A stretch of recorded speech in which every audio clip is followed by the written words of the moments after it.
അല്ല, അതൊരു keypad phone അല്ലേ? അല്ല, അത് വെറും ഒരു കീപാഡ് ഫോൺ അല്ല. ആ കീപാഡ് ഫോണും അത് യൂസ് ചെയ്ത ആളുമാണ് ഇപ്പൊ സോഷ്യൽ മീഡിയയിൽ ട്രെൻഡിങ് ആയി നിൽക്കുന്നത്.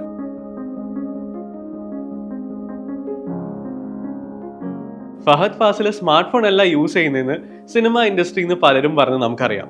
ആൻഡ് ഇതിപ്പോ ഒരു ട്രെൻഡുമാണ്. അതായത് സ്മാർട്ട് ഫോണിൽ നിന്ന് മാറി ഒരു കീപാഡ് ഫോണിലേക്ക് ചേഞ്ച് ചെയ്യുന്നു. എന്തിനു വേണ്ടിയിട്ട്? മേ ബി ലൈക്ക് നമുക്ക് സോഷ്യൽ മീഡിയ ഒക്കെ ഒന്ന് വിട്ടു നിന്ന് കുറച്ചും കൂടെ സിംപ്ലർ ആയിട്ടുള്ള ലൈഫ് ചൂസ് ചെയ്യാൻ വേണ്ടിയിട്ട് പലരും ഇപ്പൊ ഈ 2025 ഇതൊരു ട്രെൻഡ് ആയിട്ട് മുന്നോട്ട് കൊണ്ടുപോകുന്നുണ്ട്.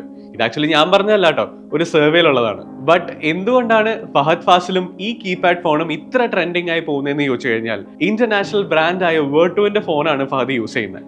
വേർട്ടുവും ഫെറാറിയും ചേർന്ന് പുറത്തിറക്കിയ വേർട്ടു ഏസൻ 4GB ബ്ലാക്ക് ഫോണാണ്. മോർ ഓവർ ഒരു ലിമിറ്റഡ് എഡിഷൻ ഫോണാണ് ഫഹദ് യൂസ് ചെയ്യുന്നത്.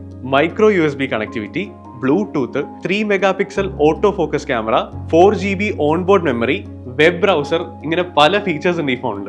ഈ പറഞ്ഞ ഫീച്ചേഴ്സിന് എല്ലാത്തിനും ഉപരി ഈ ഒരു കീപാഡ് ഫോണിനെ എക്സൈറ്റ് ചെയ്യിപ്പിച്ച ഒരു ഫീച്ചർ എന്ന് പറയുന്നത് ഇതിന്റെ പ്രൈസ് ആണ്. ഇന്ത്യൻ മാർക്കറ്റിൽ 1 ലക്ഷം രൂപ മുതൽ 5 ലക്ഷം രൂപ വരെയാണ് ഇതിന്റെ പ്രൈസ്. സോഷ്യൽ മീഡിയയിൽ ആക്റ്റീവ് അല്ലാത്ത ഫഹദ് ഫാസിൽ യൂസ് ചെയ്യുന്ന ഫോൺ ഏതാണ് എന്ന് അറിയാനുള്ള എക്സൈറ്റ്മെന്റ് ആയിരുന്നു എല്ലാവർക്കും.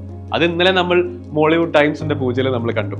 വേർട്ടു ഫെറാറി ലിമിറ്റഡ് എഡീഷനിൽ വന്ന ഈ ഫോൺ ആയിരിക്കാം ഇനി ട്രെൻഡിംഗ് ലിസ്റ്റിൽ വരാൻ പോകുന്നത്.